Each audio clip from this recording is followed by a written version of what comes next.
10th revaluation retotalling application ஃபார்மை வந்து இப்போ ரிலீஸ் பண்ணியிருக்காங்க. அதோடைய லிங்கை வந்து வீடியோ டிஸ்கிரிப்ஷனில் கொடுத்துருக்கேன்.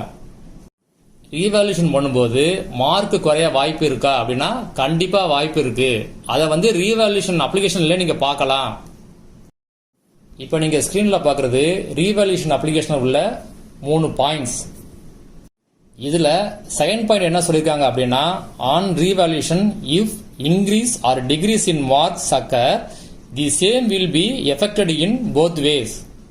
அதாவது ரீவேல்யூஷன் பண்ணும்போது உங்க மார்க் இன்க்ரீஸ் ஆனாலோ இல்ல டிகிரீஸ் ஆனாலோ அதுதான் ஃபைனல் அப்படிங்கிற மாதிரி சொல்லியிருக்காங்க. மூணாவது பாயிண்ட் என்ன சொல்லியிருக்காங்க அப்படின்னா, if there is any decrease or increase in total marks, these marks would be taken as final and a new mark certificate will be issued to the candidate by cancelling the earlier one accordingly.